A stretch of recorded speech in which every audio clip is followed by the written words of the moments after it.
Sup everyone, so time for the long overdue Q&A video. It's obviously been a while since the last one and I apologise for that. It wasn't my intention. COVID-19 happened. Obviously, unfortunately, Michaela's dad passed away as well. And just my own surgery, the shitty reaction I had to the pain meds afterwards as well. So all these kind of things compounded. But anyway, I'm getting time to do it now.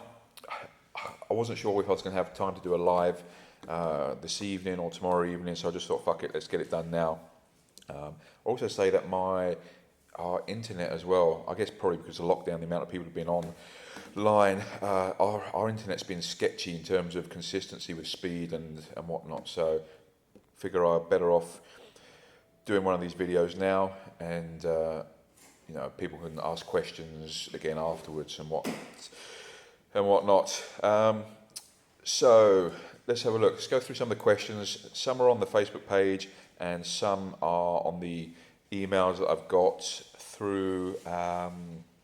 So I'll do my best to go through them as best I can, and yeah, I'm answering these off the top of my head. Some of them I might have to get back to you on for more information, but yeah, so here we go. What have we got?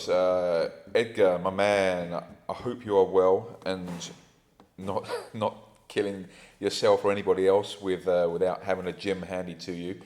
But Eddie asks, what makes healthy fats healthy? Is there even such a thing? Yes, there is such a thing. So both poly and mono unsaturated fats are the, in quotes, good fats, and saturated fats are supposedly the bad guy and the bad fats. Okay, what the poly and monos do, which are largely plant-based fats, they help to lower the bad LDL cholesterol and help to raise your good HDL cholesterol levels. They also help to fight against inflammation, and in terms of hormonal support, it's important for that as well. In terms of cholesterol, which then feeds testosterone, which also then feeds into thyroid, and it goes on and on. Now, the bad fats that you can get are the trans fats, which are the artificially hydrogenated, where they add a hydrogen molecule to the fats to solidify them. So those are the bad fats, which tend to push up your cholesterol pretty heavily. They're also quite inflammatory as well on the body, and they are considered a bad fat. And you'll find that most good, healthy, nutrient-dense foods these days, and even your packaged foods, even your baker's kind of packaged foods like donuts these days, chocolate bars, they've now tried to eliminate trans fats as much as possible because they are that bad for the body. But that's not to say they're not completely non-existent from food products. You'll find a lot of your deep frying, your cheap pizza places, really fatty, crappy cuts of meat will have trans fats in them. So they are still there, but in the most part, most food companies these days have done their best to eliminate them as much as possible from their products. As for going back to poly and mono unsaturated fats, and then saturated fats itself, there's this debate. Hold on, pause that thought. Sorry, I had to sneeze there, and you didn't want to see that. And COVID-19 fucking everywhere. But so the poly and monos are supposedly the good guys. Saturated fats always been termed as the bad fat. Heart disease, clog your arteries, and this kind of thing. The long-term studies are still not in yet on this. The short-term studies show that saturated fats are still fine, are still healthy, and do not negatively affect your cholesterol unless you are predisposed to kind of bad cholesterol anyway. So I still err on the side of caution in that my fat intake largely comes from olive oil and nuts and things like that. So all very much plant-based. The saturated fats I do get in come from the lean cuts of meat and the occasional steak which I cook in butter. Apart from that, everything else is very much on the... Here we go. Look at those gaps. Look at Gappy. Okay. So yeah, I hope that explains that. Mate, Storm, if you're hitting your protein target and your calorie goal, how important is it that you then hit carbs and fat numbers exactly, or can there be some leeway between those two? Okay. Oh, I feel like I'm going to sneeze again. Okay. In terms of overall body composition, fat loss, weight loss, if protein and calories are equal, then whether somebody did high carb and low fat, or high fat and low carb, the results are, there's no real difference between them. So, I'll always push for people to focus on their calories and their protein. Calories for either weight loss, weight maintenance, weight gain, whatever their goal they're working for. The protein is to preserve the muscle mass, and then fats and carbs can fall wherever you like.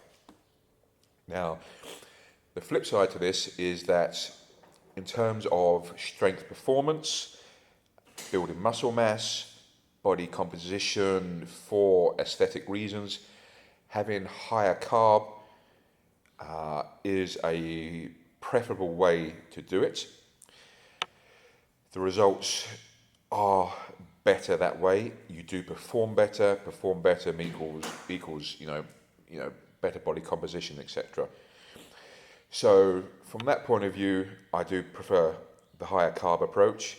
But again, if you set a target of 200 carbs and 45 fats, and you're 10, 20 grams off either way, it's not a big deal.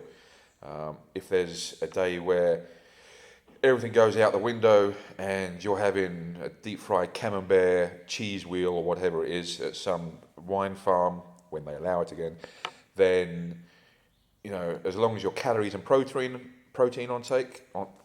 are intact, then and your fats are sky high and your carbs are rock bottom low, it really doesn't make a difference for that 1 or 2 days, kind of like that. So I hope that answers that. So definitely leeway. I just prefer, and studies show that doing the carb route is better for performance and aesthetics. Okay, let's see. If you completely messed up for a day or two and didn't even track or tracked, but completely overshot your macros and calories, should you do your normal macros and calories for a few days following, or just carry on as usual, or should you lower and try and fix? That is really up to you. Context, as always, it depends. So if I've got somebody prepping for a competition and we're on a time schedule, then yes, we need to adjust things over the next couple of days to compensate for the overconsumption of calories to keep us on track. If, however, there is no competition pending or photo shoots or anything like that, and this is very much more a lifestyle thing, and shit's just got the better of you and you've had a couple of bad days, then personally I'm of the opinion, don't sweat it, get back to normal, get back to what you normally do, and things will even themselves out very quickly. The amount of kind of additional calories you'd have to consume to provide any kind of real detrimental effect to long-term weight is huge. If you think, a pound of fat, so, say 500 grams of fat, give or take, is 3,500 calories. So you'd need to be in excess of 3,500 calories on top of your normal amount of food to be creating that that's 1 pound of fat gain, so 500 grams of fat gain. Most people don't even come near that, so it's really not an issue. What you'll normally have over the next couple of days is some extra food, water, glycogen, so carb storage in the system and in the muscles and in the digestive system. Sodium will likely be holding on to some more water as well. So that's normally where the weight fluctuation comes in. A couple of days of being back to normal, and that flushes out. And by the end of the week, most people are back to normal. Now, the only thing I'd add there is that, if you are, what's the way to put it? I don't know, if you are making good progress and, you have been on a roll and you haven't got a timeline per se, but, you do want to keep making that progress, then by all means adjust the next 2 to 5 days or whatever it is accordingly, just to kind of negate the effect a bit more and keep you on your own personal track and your own personal mission. That's also fine. Again, context matters here, but unless you're really in prep, then you don't really have to adjust to compensate. Okay. Want to know, working with bodyweight exercises and only able to jog, will that be going backwards for powerlifting and building muscle, or can it be effective?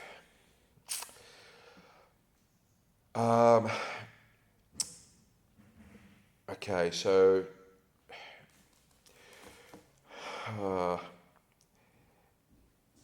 in terms of powerlifting, no, it won't be effective. Sorry, Hardus, it won't be. Okay, here you go. Okay, so go away, you gappy. Go away. Right, okay, so no, for powerlifting and building muscle, most of the time, for powerlifting, it won't be effective. Building muscle, yes, you can build muscle with just bodyweight work. However, you need to be hitting a lot of volume to be making it effective in that regard. What the positive side to it is you will be preserving your lean muscle mass, which is highly critical for body composition, overall metabolism, overall health as well. And then so when you do come back to getting equipment ready for powerlifting, once gyms open again, you'll be in a far better place than had you not done anything at all. So it will likely be a longer road back into powerlifting, but it won't be as bad as if you'd not done anything at all. But at the same time, it won't be effective in helping your powerlifting either. Next one, Candice, soy and estrogen. What about them? I guess I'm meant to guess what you mean here. Fortunately, this question has come up in the realms of bodybuilding and that enough for me to probably understand what you're referring to. And you're lucky I'm not in a bad mood and I've just told you to not be lazy and come back to me with a better question. But, so soy and estrogen is largely overblown, okay? And estrogen isn't a bad thing either. Again, very much in the bodybuilding industry, people are always trying to kill their estrogen levels, both on the male and the female side, with aromatase inhibitors and blocking off the estrogen receptors and all these kind of things, which is completely wrong. Estrogen is highly beneficial for strength and performance and regulating body fat loss, in connection with thyroid as well. So a lot of people who mess around with estrogen don't know what they're doing. I know the basics. I do not know the in-depth stuff. I outsource to other people for that. Guys like Broderick Chavez and Alex Kickel, both in the US, who are biologists and pharmaceutical. the real deal with this kind of stuff. But in terms of soy and estrogen itself, the Asians have done and still do for tens of thousands of years eat loads of soy, but all is not created equal. Okay? So, in the most part, soy, as part of a balanced nutritional approach, in amongst other things, is not a problem. Tofu, is it tempeh, and other things like that, not an issue as long as it's part of a balanced overall approach. Where the issue comes in is more to do with the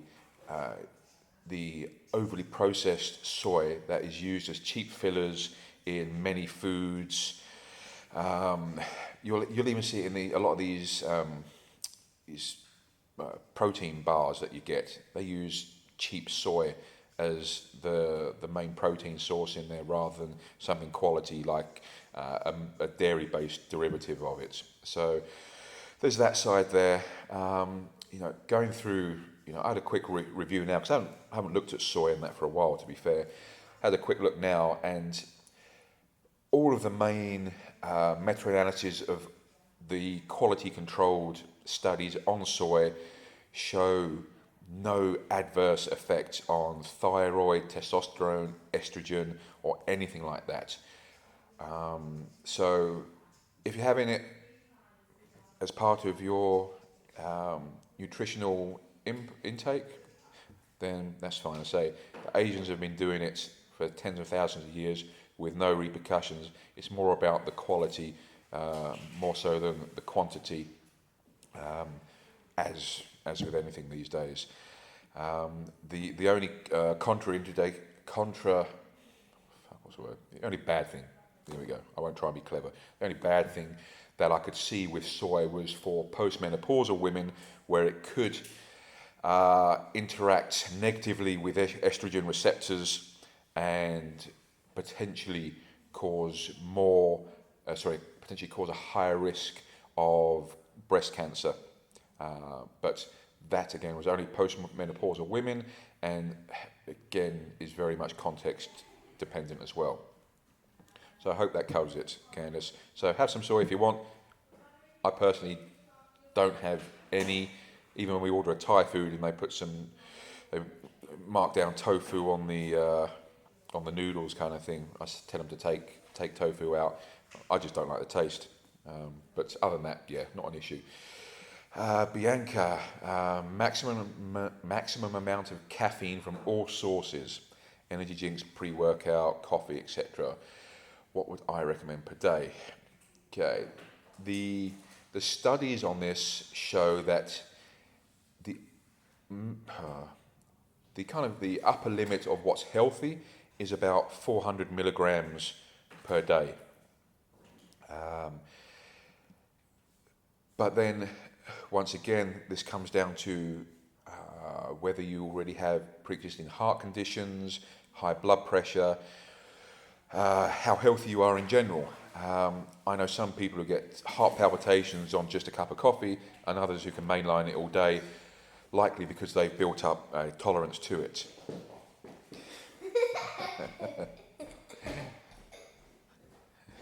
Fuck. Dearie me. Anyway, so 400 milligrams is kind of where the healthy limit is suggested. I do know people who have plenty more than that. So individual tolerances do apply. If you're not having it too late in the day, so it affects your sleep. If your resting heart rate is still okay whilst consuming your caffeine, and it's not constantly elevated because of it. So these kind of things you need to take into account. But generally speaking, it shouldn't be an issue, providing you're not just going absolutely buckshit crazy with it. High ends of caffeine intake can be fatal, but you've really got to push it. I'll bring up this. I read this earlier when I was looking through something else, and it came up actually. While poisonings or deaths caused by caffeine are rare, they do happen. Even specialists can make mistakes, as was seen in a Northumbria University trial that accidentally gave 2 students 30 grams of powdered caffeine in one go, which is the equivalent to 300 cups of coffee, when they should have just received zero point 0.3 grams or 300 milligrams. Both students survived, but they were hospitalized for a long period of time. So, yeah, so as long as you're not completely fucking retarded like that, then you should be all right. But just make sure sleep is intact and that your heart rate is actually not constantly sky high because you're mainlining caffeine. Okay, so what other questions came up? Where was it? Deirdre mentioned collagen. Hello, you. Okay, so where's Deirdre's question? I find it on here. Our next question, I'd like to know more about collagen. Is it a waste of time, etc.? What does it do? I'm sure I've read somewhere that the body can't digest it or it breaks it down, so it's pointless. Okay, there's a mixture on collagen, you say. So you've got, so when it comes to building muscle, collagen is virtually useless. The amino profile is crap. It's nothing. So what you're now starting to find, you're seeing these kind of protein blends which have some whey in and some collagen and trying to make it this super duper fucking thing. It's not. It's just an easy way to get a cheaper product, being the collagen, into a usually more expensive product, which is the whey protein, and then hyping it up to be something even better than it really is, putting the price up even more, and you actually getting worse results because of it. So from that side of things, you've got to be careful what you're taking. Now, what you want is the, what was it called? The type 2 collagen, which you can take up to 10 grams a day in a powdered dose, which I see people putting in their coffee, or even adding to a whey shake, which does help for skin, hair, nails, wrinkles. That has been proven and is legitimate. And then you get undenatured collagen, which is normally in a tablet form. I think dosing was something like 40 milligrams per day, which is used for rheumatoid arthritis as its biggest kind of target market. It does help with osteoarthritis as well, but not to the same extent as rheumatoid. But in terms of what most people I think are using it for these days, it's the type 2 collagen, which is for skin, hair and nails. Get it as an independent standalone product at 10 grams per day, and that should, that's yes. It's not the dogs, it's the child or the dogs again, fuck. So yeah, that's collagen side. And then, let's see, Fiona, when she checked in this week, she didn't ask a question for Q&As itself, but I thought it was a good question to cover itself anyway. Let me find it. Okay. When looking at macros, how do sugars fit in? Are all sugars made equal, or are some better than others? I saw a comment that said eating according to certain macros will lead to a body recomposition, but eating in a deficit will lead to weight loss. Is this true, and how does your body recomp? Okay, so sugar is one of the, like I mentioned earlier with Edgar's comment, and saturated fats were the bad guy. You know, tables are turned, and sugar has been the bad guy for the last, 5-10 years. Sugar isn't the bad guy at all. In fact, I think for the last 20 years, sugar intake has been at a steady decline, and it is at its lowest intake for the past, since like the 1980s. That's how low overall sugar intake is these days with people. So So from that respect, the obesity epidemic we see worldwide is purely down to an overconsumption of calories. Not sugars, not fats, just calories as a whole. And typically that will come from an overconsumption of highly palatable, highly calorie dense, low nutrient dense, processed fast food type things. Pizzas, cakes, cookies, chocolates, deep fried stuff, all these kind of things. Okay, they are that in combination with an overall reduction in energy expenditure. Things are far more automated these days than they were back in the 70s, 80s, 60s even kind of thing, and even 90s. So much more of our lives are automated now. We don't need to get up and move as much. More things are done for us, which means we don't expend as much energy. So our energy needs are less, yet because of the convenient nature of food these days and how tasty, really, these highly palatable foods are, it's very easy to overconsume and very quickly can lead to weight gain if you're not careful. Now, how do sugars fit into this per se? So the studies on this show that if you've got two diets, the calories are equated on both.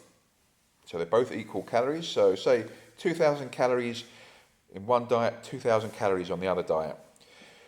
First diet has 200 grams of protein, second diet has 200 grams of daily protein. So calories and protein are equal. Diet 1, the remaining 80% of calories comes from sugars and the rest comes from fats. The second study has 80% of the calories coming in from complex carbohydrates, with only 20% of that being sugars, and then again 20% fats. So we've got high carb intake on both, 80% of sugars versus 20% of sugars. Body composition and weight loss and blood markers were near identical by the end, showing that despite differences in satiety, insulin model, spiking and crashing kind of thing, weight loss, fat loss, blood markers, all were virtually the same. So from that point of view, it really doesn't matter. What that doesn't take into account, though, is the amount of nutrients, vitamins, minerals, fiber that the body misses when you have that much sugar coming into your diet. And that's where you'll start to see deleterious, health issues coming in because of that lack of essentially malnutrition. You're getting the calories, but you're not getting the nourishment from the food itself. And that's where a potential problem can come in. So in that regard, this is why, when I send out all the plans, depending on the context of the plan and the goal at hand, especially with weight loss, be it for competition or just lifestyle, if 80% of your nutrition comes from nutrient dense, higher volume, good quality sources of food, so lean meats for quality protein, good dairy sources, lots of vegetables, fruit, potatoes, rice, pasta, bread, and I say bread because bread's still no issues with bread whatsoever, then you will not have an issue with too much sugar intake. It's only when you start to consume most of your food from the higher end of things, so lots of kiddie cereals, lots of chocolate, jelly sweets, and I can't even think now all the types of, what I mean, all the high sugar kind of foods. If you're taking in too much of those, then that's where your nutrient deficiencies start to happen. And that will lead down the road to greater health consequences. In terms of the other part of the question here, eating in a deficit will lead to weight loss. Yes, okay, so from this side of things, for just pure weight loss, because remember, some people are not like us in that they're not worried about training or exercise or performance. They are purely wanting to lose weight. For just weight loss, you only need to concentrate on calories. That is it. The weight loss will come from muscle, it'll come from fat. Okay? It will not care where it comes from, it'll just take it. Okay? And at the end of that person's journey, they will be a lighter version of what they were, but they'll essentially be a skinnier, fat version of themselves than they were before. Now, those who do care about performance and strength and training and exercise, and for me, I'd still put overall health in as well. You need to prioritize a certain level of protein to preserve that lean muscle mass, that tissue, that bone density during the calorie deficit phase, so that the majority of weight comes from fat itself. So by the end of that person's journey, they should have a lean and sculpted physique where they've maintained their muscle mass. They've likely, if they're following one of my plans, gained strength as well. And they will not only be lighter and leaner, they'll have far less body fat, and they'll be stronger as well. So that's where sugar and recomposition and that comes in. I think that is everything. Isabella, do you have any questions for the Q&A? Why would I have any questions? Because you're full of questions. You've normally got tons of questions. No? Okay, wow. First time she hasn't got a question. Right, everyone, take your time, go through it all, and if you do have any other questions, pop them on the video comments section, and I'll answer them as best I can, and I will do my best now to get back to doing these more regularly. Keep well, folks, and don't be shit.